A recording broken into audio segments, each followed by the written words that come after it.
tikala koyebisa population ata mokolo moko te ke akoimagine plan moko ya sortie de crise tozalaka mpe sincere omoi lelo nga nazotelemela likambo bapoliticien biso tokoki kocontinue te koutilize population lokola levier moko ya vitesse otie première otie deuxième otie troisième emema o bisika yo lingo okende so ingokende kingabo ozwi peuple tokende kingabo soki ozoluka poste na yo ozwi peuple tokende koluka poste te wana ekomi madokola bamarche mpo kotinda biso to marche mpo yo koma mokonzi ya liboso tokosenga na bango tosenga na bango ndeko Martin Fayulu olingi to marché po koma mokonzi na plan na sortie de crise obomaki na satiwa na ligne ya liboso otie madame na yo otie mwana na yo otie bandeko na yo musique opasi baka na Kinshasa atie bango mpe liboso toke marche donc biso bandeko ndeko akufi na koma bino bokosala yango publicité bopanzi yango na internet po bodémontre ke biso osalaki marche motu moko akufi na kati c'est moderne eya likambo ya pasi ça fait très mal au cœur oyo akufi eza elengi et ngai ntango namonaki yango esalaki nga pasi c'est cristallisé les faits sont là je dis clairement de l'autre côté opposition radicale président Bemba Michaud Nifroy Martin Fayulu opposition radicale pourtant ils sont dans un marché de l'autre côté le 30 juin ils doivent faire la marche le président Moïse Katumbi là c'est tout ça finalement de son autorité morale à politique suprême à Zali bref pour nanga personnellement pour nanga na FCC bato bazebi bami basénateur wana bazebele baza plongé na makambo mabe mabe pour nanga ni baati likoti na poste wana nazomona eloko nini bango osalaka tokoloba mingi mpona moto aza mwa moto radical tokosenga ni azongisa makanisi nsima lelo balobaki c'est ça à soutenir Félix Tshisekedi c'est ça bon mais lelo ntango akomi bachancellerie wana nyonso akotisi mikanda epai na bipai akodefendre ti abombeli yango mpe population na batiroir bato bayeba te likambo ya sekre yango mpe balobaka likambo bokosala na kokomara na posa comme tobimi devant le monde eza mpe moye peut-être ekozela opa boyi te proposition il faut ezala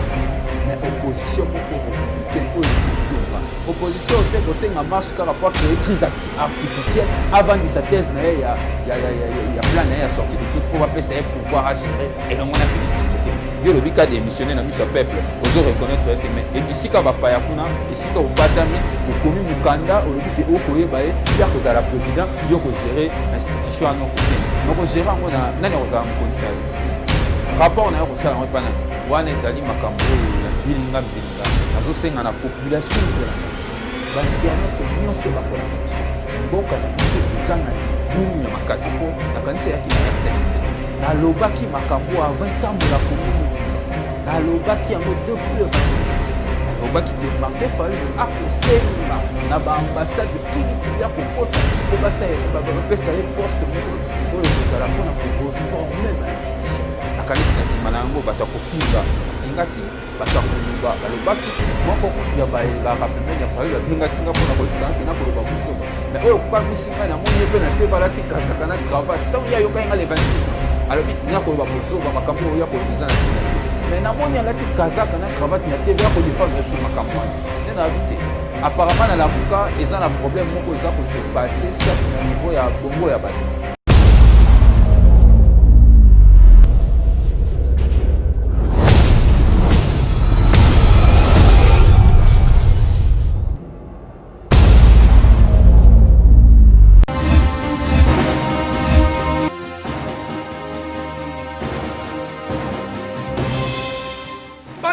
Polosa esimba lisute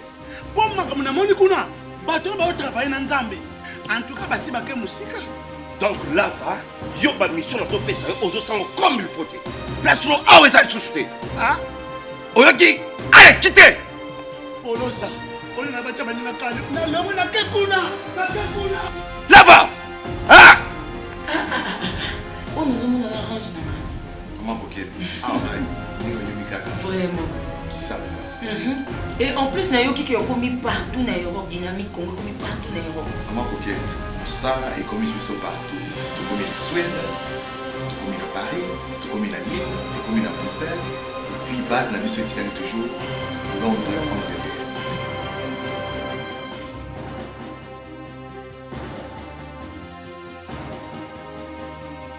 Dynamique Congo.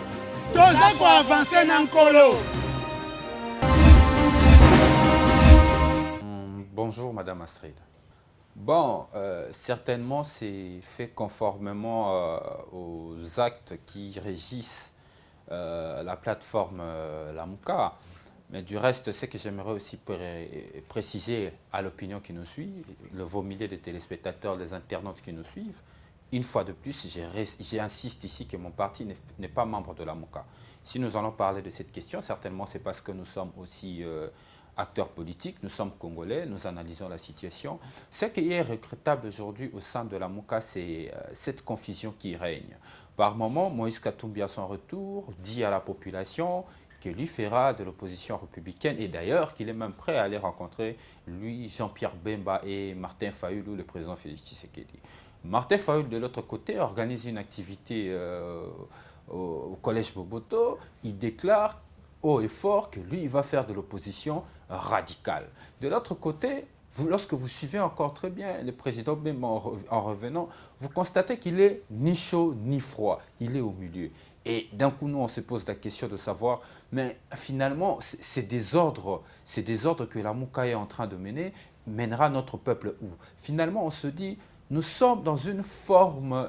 passez-moi l'expression de le dire, dans un marché des dupes. Et finalement, il faudrait demander à notre peuple de ne pas y aller. Et les personnes qui veulent leur conduire, les militants de la MOCA doivent le savoir, que les différents leaders qui veulent conduire le peuple ne savent pas exactement ce qu'ils veulent, bien qu'ils soient ensemble. Ça, c'est un danger pour la population.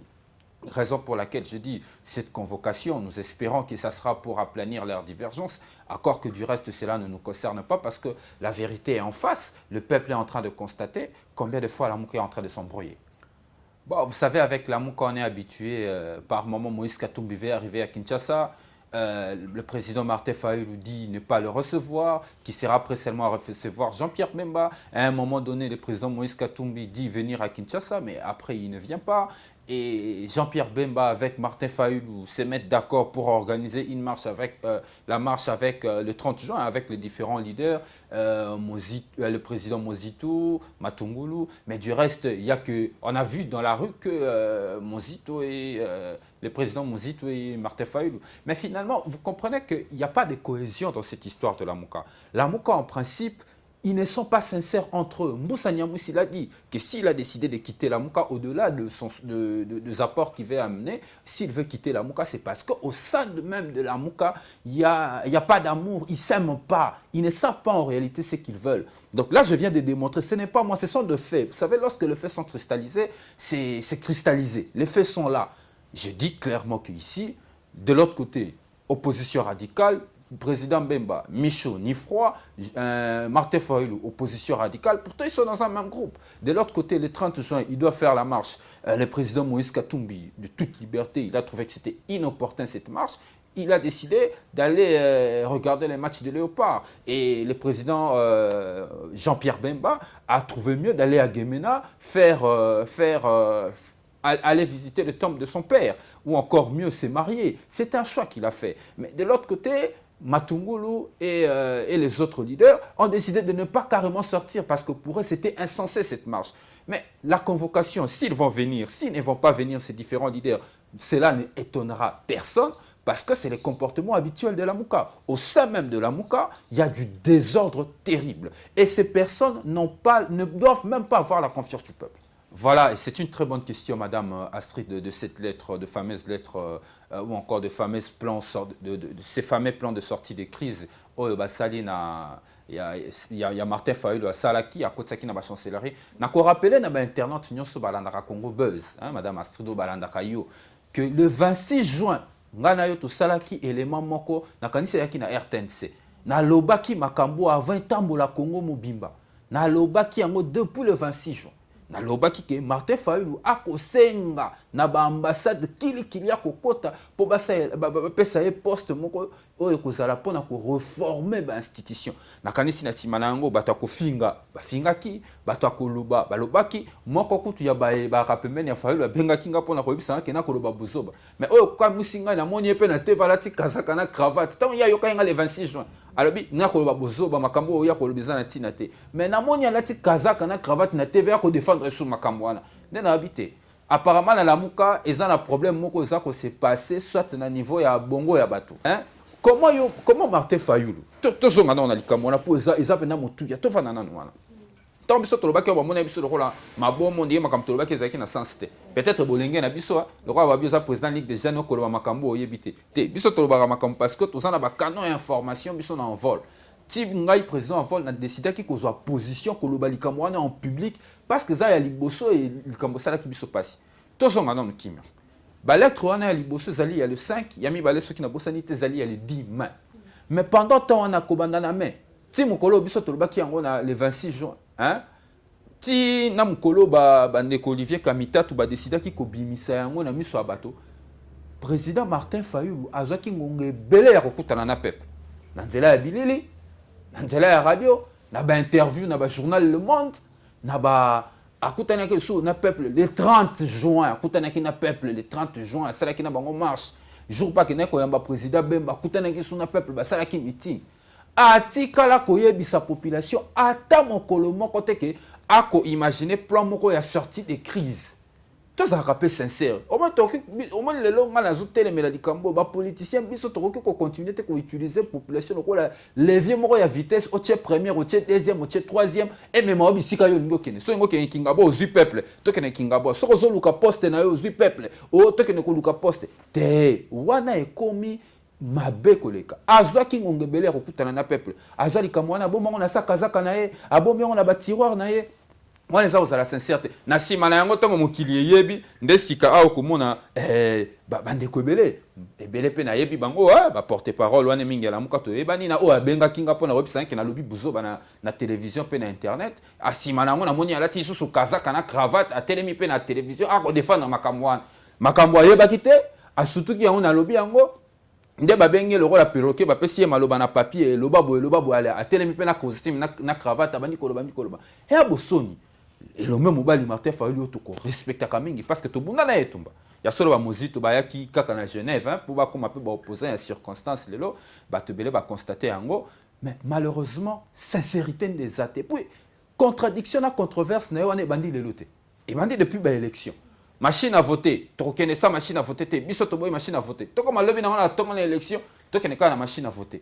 ba contradiction eza ebele na o msusu eyoko bakisa malelo na yango to lobi boye population na biso nde azwa mayele na sima likambo oyo biso to koloba lelo opposition na mboko ifo ya opposition ifo zala po ezali contre pouvoir ezali contre poids ya pouvoir pe ko permettra pouvoir asala musala malamu mais oyo to kobo ezo opposition radicale o bande kona biso bangi ba memela biso o moni opposition wana radicale tango to kosala ngona kondo Etienne Tshisekedi to kosala ngona tina to kosala ki ngona Mobutu pamba te pona biso ba ki ba dictateur tout ça on a ba Kabila pamba te ba ki ba dictateur tout ça ki on sou makasi na Kabila na suka poto mona ke anga changer constitution en double mandat mais lelo oya ye lelo azali moko to yakine na opposition to ko pesa o ba na français bénéfice ya doute que akokuma mboka to koma 2023 to sala ba élection so to sala la opposition à la républicaine o ekotonga pamba te elongo na ye to bundaki pour que alternance démocratique ait na sommet en boka en vol et participa activement na makambo wana et puis batu babo sanate que loi portant statut à opposition ezali loi au biso en vol tout sali toko beta certaine opposition républicaine tout ça l'opposition républicaine et anatina parce que pendant na kati ya mibeko wana ngoba opposition républicaine ezali opposition ekotonga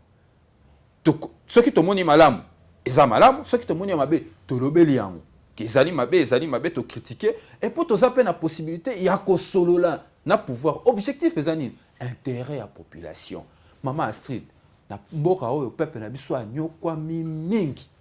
akumbi politicien to bunda to bengana Mobutu to bunda to bengana Kabila asala mandate alande biso bisika nyos mais kasi lelo lokola pe moko ba opposant leki na pouvoir ata to bike ba ko sala opposition ba ali ba sala yango mais to sala yango na lolenge senga ke vie ya population na biso et bon wana va se retrouver banaba kende bakirasi mayeko mapete transport aussi la pasi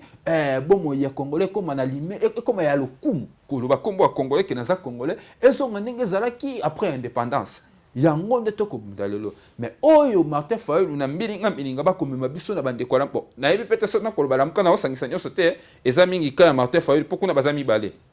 opposition républicaine na mwana mobali Jean-Pierre Bemba yaza na katikati aza mwa moto mwa malili et puis tokoloba mingi mpona moto aza mwa moto radical tokosenga na ye azongisa makanisi sima lelo balobaki c'est ça à soutenir Félix Tshisekedi c'est ça boy mais lelo tango akomeli ba chancellerie wana nyonso akotisi mikande pa inabi pa ya ko défendre tia bombeli ngo pe population na ba tiroir bato baye bateli likambo secret ya pe balobaka likambo bokosala na kuko ko mara na poisa comme ebimi devant le monde lelo eza pe ngonga ye azonga pe mwa sima kanisa peut-être que nzela opa ko kende yango te to boyite ko position il faut ezala mais opposition moko républicaine o ekotonga opposition te ko senga marche car pour créer crise artificielle avant de sa thèse na ya plan na ya sortie de crise pour va passer pouvoir à gérer et donc on a Félix Tshisekedi yo lobi ka démissionner na miso peuple ozo reconnaître te mais et bisika ba paya kuna esika obatami okomi mukanda olobi ke okoyeba ye ya ko za la président yo ko gérer institution anoko senga mais ko gérer ngona nani ko za mukonzi na yo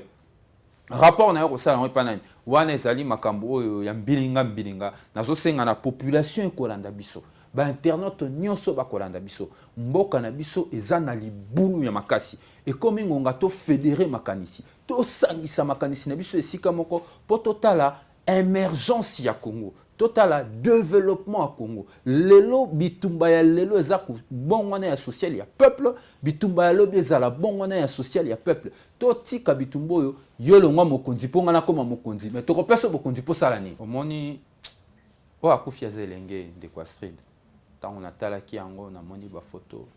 na komona ndenge bato mususu bako bato ya lamuka bako salela ngo ndire bonane moto akufia zelenge atiki libota atiki avenir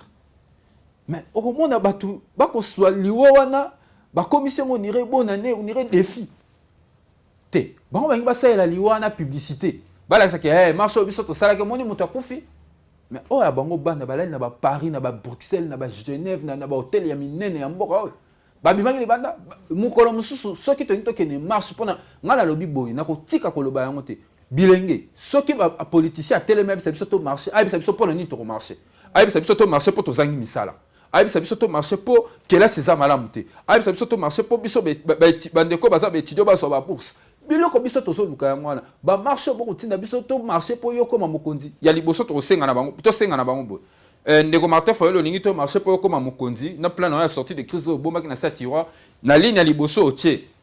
madame na yo otie mwana na yo otie bandeko na yo muzito pas barana Kinshasa atie bango pe liboso to ke marche donc biso bandeko ba ndeko akufi na goma bino ba osala ngo publicité bo pandia na internet pour démontrer que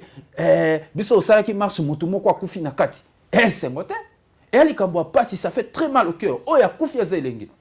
et ngai tango na mona ki yango et ça ki nga pasi c'est vrai que il faut que condamner violence sur les sikanya ce bouti pourtant et ça là qui question la responsabilité il y a des organisateurs il y a marche wana est-ce qu'ils étaient obligés d'organiser leur marche de 30 juin à un certain moment dans une république nous devons converger ensemble sur certaines idées notamment la souveraineté de notre pays l'indépendance de notre pays est-ce que l'élo il faut forcément pour ça marche le 30 juin pour monter pour facilement pour ça la messe bon tambu ça mo kilimba bo comme la ambassade que mutuma wa kufa na marche na bino et c'est moté lelo yango toko boy opposition radicale pour na makambo wana ekotonga te tolobi boy bilenge o ekomeli ndeko na biso elenge za pasi na motema ça fait très mal tina ko ba on a kanda parce que pesa nga eso ça nga pasi mais ekomi ngonga lelo ba yi politiko tozali soki tokomema bino libanda ezala pona likambo ya pouvoir te ezala pona likambo intérêt personnel te pour etumba ya vérité des urnes etumba ya Martin Fayulu yemoko eza tumba ya population eza tumba na yenda ninga comme président ba pesa institution ya réforme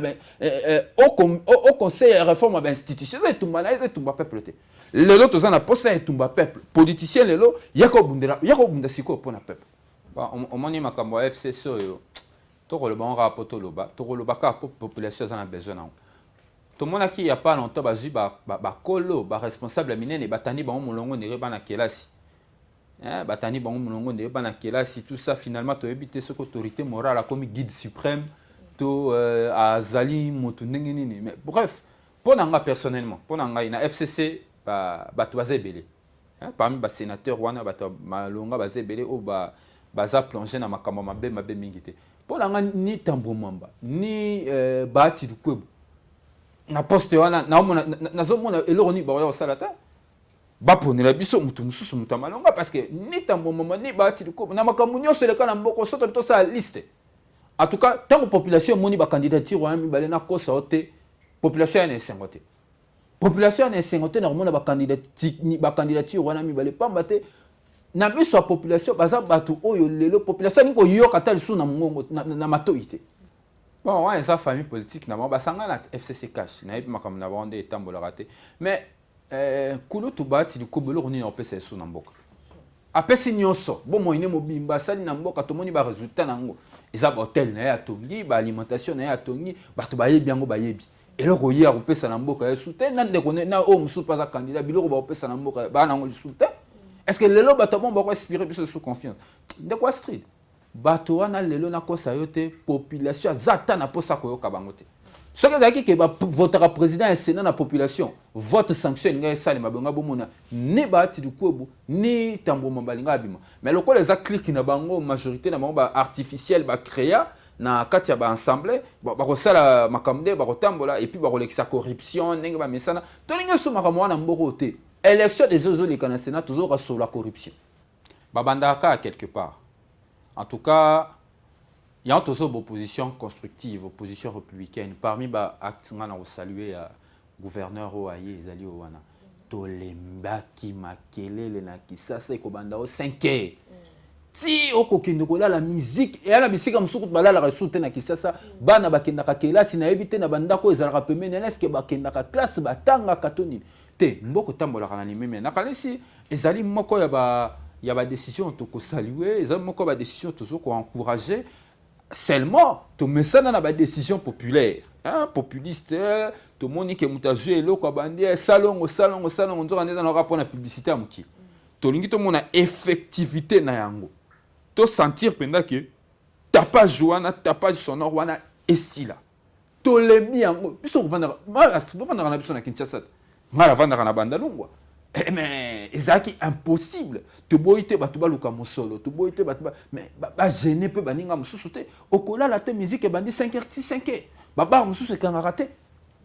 bato ba komela masanga banda bande komela tinga okene kola la lobby na ngasongi ni même chose c'est vrai que pays ezana ba problème belé mais moko ya ba décision o biso o ngai personnellement na kozango na kombo ya parti te na kombo na nga moko personnellement étant que kinois eza moko ba décision oyo nga na ko saluer notamment la décision na bango balu ya kini bopeto babongisa Kinshasa comme bopeto mais to ko beta c'était to kumisi to ko talela tozo jimele soki to monika keza nango ba décision lokola auto mesana ki nango liboso pour que population e beta ka maboko sima nango to zongi na biso ka na même situation en tout cas to ko zonga na awa na caméra poto lo bake gouverneur azwaki ba décision mais na kombo na yango akoki ko sala makambo alo bakite donc aza incompétent mais pour l'instant décision au azui na kombo ya opposition biso to ko sala opposition républicaine trobi ezali démarche ya malamu à continuer à tia rigueur nango pour que finalement vie na Kinshasa comme un peu potable au na mituna nyoso toninga za na précision mais o ezapena masola Kinshasa moninga nazali responsable politique ya bilenge nazali moko ba cadre ya parti moko sérieux nakoki kovanda te kobanda kosola makambo ya spéculation que motomoko avandi Vital Kamerhe sombaki mikana nango yango tete de sur quoi nazali avocat nakoki ko se permettre te na tambola na sima ya ba spéculation mais ce qui est vrai ezali malamu te soki ba shawana nyoso sale soki za solo asale wana mbongo l'état na kanisi bango moko bako babaki bako tia rigueur na makamwana bako traquer batu nyoso bako yiba kesi ya l'état na bango nde ba musala ni bako sala mais o un na ngai eza ba spéculation ezali ba supposition nakoki ko vanda likola ba rumeur te insécurité na Kinshasa et mataki ndelo ceux qui police lelo a décidé à la responsabilité na maboko pour traquer ba criminels ezali donc moko malamu ezana cadre ya ba compétence na ye to ko encourager bango basala musala wana batambola penda balanda pamba te ceux qui to ko landa télévision to ya criminalité c'est presque chaque jour qu'il y a des bandits à main armée batambola ka ba enlèvement Et ça devient inquiétant. C'est comme si l'État existait. Ce qu'il est là, général Kassongo, commissaire provincial à Kinshasa, a trouvé qu'ils allaient malamu ça là-bas bouclage et ça l'a mis conformément à la procédure. Et nous ne pouvons que le saluer, te encourager à continuer bon, pour qu'à permettre Kino Otozali. Parce que moi, là, Kino. Kino Otozali, tu vas dans la kimia. À chaque fois que tu vas dans la télévision, tu vois qui mutakufa qui n'a lisa si pambate, azaki na kata mutukane, ba braqué, ba enleva ki mutu, a mutu comme musala na ville, ba botelier bido konae. Ça nous inquiète tous parce que bisonyo sont tous dans la même situation, tout tambolaka, tout zonga butu, tout zonga kana moi. Et il faut tout tambola na sécurité. Bouclage, voilà ceux qui va interpeller, batouana. Va vérifier ma camonio sur conformément à la procédure, na loi amibeko, ceux qui va constater que effectivement parmi bateau interpeller les alliés criminels, évidemment va transférer bon à parquet pour que ni comme ma dossier na juridiction et puis si possible si les éléments de preuve sont réunis, va subir la condamnation conformément à l'amibeko. Bon, mon cour pénal international et intervenira ceux qui, juridiction interne, ils ont failli. Hein? Ceux qui commandent à Congolais, comme vous allez condamner à niveau qu'il y a CPI caca, ça veut dire à un certain moment, la juridiction interne, il faut me poser peu de questions. Mais néanmoins, c'est important qu'effectivement, parce que quand on a commenté qui infraction, à mon avis personnel, à commettre qui en haut et c'est vrai qu'il y a certains commanditaires au bazar bango pe na kanisi fallait ba tala bakana bango ba sugara la bosko tangana te ba landela pe ba o bazalia po azala ki yemo côté ba landela pe ba o bazalia ba financer qui di kambwana mais néanmoins moi je salue cette condamnation j'espère que chambre ya appel pe ko entériner ma street pendant tono parce que ezali penza li kambo ya importance mon aîné parce que il faut bailler que en vol les alliés parti moko respecta kaba texte na ngonenge salemi au moins ce tobito zonga sima c'était entre le 18 et le 20 mai 2016 dès en vol organisaka parti cher honorable de Didi Sanga et organisaka congrès nango ya liboso na Nyoki na Mai-Ndombe na province ya Mai-Ndombe kuna tozaki ba résolution notamment résolution ya monene tozaka pe les alliés candidature commune ya opposition to arrivé ko sala yango grâce à la décision de Tozaki Nanyuki. Mais depuis le mois de février, Mokondi a parti Nabiso, après l'élection, à lancé qui réflexion, on a 4 parti. À Sengaki n'a pas membre, nous sommes parti, la fédération Nabiso a dit dissimuler na 4 Mboka, réfléchir, il y a les bossos sûrs pour évaluer la résolution Tozaki na congrès Nabiso et les bossos. Total, tout ça qui Tozaki Nakisa, Tozaki dit 10 résolutions, le lot tokomi wapi, tokomi nango wapi, est-ce que tu as avancé, tu évaluer la résolution parce que ça a mis parcours en attendant le deuxième congrès le Salemana 2021. Après, tu évaluer le processus électoral parce que tu as qui candidat na biso, députation provinciale, députation nationale, tu as qui candidat, les Lopez Ali Pengonga, parti c'est évaluer le processus électoral, qui na décembre 2018, qui nous mai 2019, tu évalué, tu banane makambotela meke, mais tu évalué les sous alliance politique au tout ça là qui pambate bobi qui envoie la saki alliance politique ebele, envoie la zaki membre na alternance pour la République, envoie la zaki na kati ya rassemblement, envoie la zaki na kati ya ensemble pour le changement, alliance nyosona na kati ya parti, tu bandai ko réfléchir depuis mois de février parce que biso envol tout ça parti ka ya makele l'été. Tout ça parti à Makanisi, à Boigna. Tu as les bossons dans Boigna pour retrouver la solution à problème en Boka. Tu réfléchir. Il y a un aussi après réflexion, bon réfléchir comme si on a tout kutana, tu discuter, il y a ouvrir à balobinini. Tu as tika pa balobinini na Makanisi on a pesaki. Il y a Mai-Ndombe, bisikanya sur la province de M. Zali, délégation koya est belé. Enfin, il y a qu'à discuter autour, il y a un point. Donc, il y a bandeli awa, tu peux évaluer la résolution de Bisso, il y a congrès à Liboso, tu peux évaluer le processus électoral, tu peux évaluer l'alliance politique au Salaki, si malayango, tu peux faire la recommandation, na bureau, na direction à parti. Nini Bisso Tokota là par rapport à yango pour que tu aies fait de route Yassika. Parce qu'entre 2021 et il faut peut-être définir feuille de route. Mais l'élection, c'est ça la mythe. Feuille de route à Sika, tout comme la partie en attendant, congrès Nabiso, ya mibale okosalema je crois ekozala na 2021 nde tokokutana pour que bato réfléchir na yango badate ezali tokobana yango le 11 ezali journée à ouverture le 13 et le 12 na le 13 ezali journée tokozala na atelier. Hein? Le 13 mingi atelier bato bakozala baropona selon différentes thématiques tokokutana na atelier tokodiscuter autour de chaque question pour tobimisa résolution oyo ko permettre biso to avancer. Le 13 ekozala jour ya débat autour ya idée wana na kati ya ensemble atelier au balobaki boy baninga pe ba débattre ba pesi pe makanisi so baza pour so baza contre pour que tu évoluer. Donc ezali likamunene nakanisi makambo bien là mo ko bima pamba te à chaque fois envol et le baka moi makambo belé et ninga na kapé na mboka nakanisi pe honorable de lycée sanga l'occasion à koloba parce que depuis un certain moment le baka na isusute avani na ekimia mais batika rakutuna biso te président c'est sanga koloba te pona nini président c'est sanga koloba te pona nini population oya kozela koyoka mongongo na ye au-delà ya makambo nyonso balobi na ye au-delà ya makambo nyonso bakuzaka ye ndenge to continue kolakisa constance na biso malgré ba sollicitation bi kanvoie les autres sollicitation ebele ba proposer biso makambo ebele depuis ba dialogue na ba dialogue kino lelo envoie la garde position na ye na mayele na ye to continue ko évoluer. Donc congrès na biso congrès eza bureau politique na ngana ba bureau politique na biso eza convoqué pour na journée satouana envoie ko réfléchir et longona ba cadre ba kobuta libana ya mboka misu ba na poto ba fédération poto ba koya ba fédération pe bazana Afrique ba ko na kati ya ba province ba délégation zo ya déjà moko qui notoko ma jour J na kanisi biso nyonso to kozala longo ba camarades nyonso ya biso ya parti ba kozala na biso pour que to réfléchir et longo pour to ba ndenge ni biso tozomona mboka pe ndenge ni tozomona avenir ya parti na biso avant ba élection 2023. Liloba suka o na kosenga kaka peuple na ko insister que la population na biso la vigilante. La population doit être vigilante pour que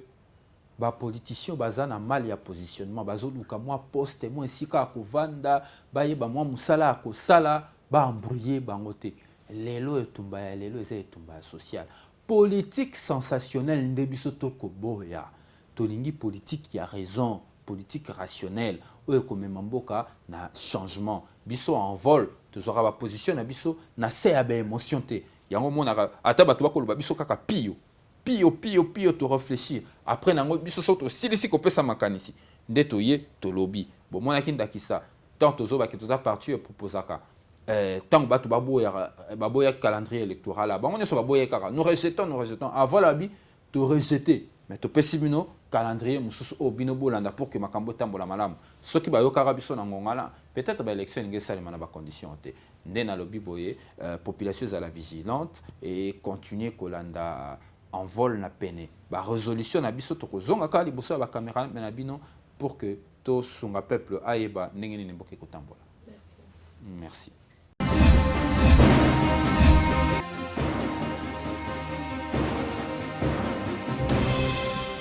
Patron nga Polosa esimba lisute po makambo na moni kuna bato ba travailler na Nzambe en tout cas basi bake musika. Donc là va yo ba mission na to pesa aux sango comme il faut. Place no awe za susute. Ah oyoki allez quitter Polosa on na bacha bani na kale na lomo na kekuna là va ah on nous a arrangé na comment pocket ah ouais ningo yobikaka vraiment qui ça quoi. Et en plus, il y a commis partout dans l'Europe, dynamique Congo, commis partout dans l'Europe. Maman Pocket, Moussala est commis partout. Tu commis en Suède, tu commis à Paris, tu commis à Lille, tu commis à Bruxelles, et puis base la vie soviétique toujours Londres, Angleterre.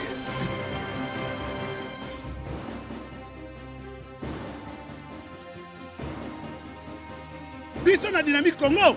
toza ko avancer na nkolo.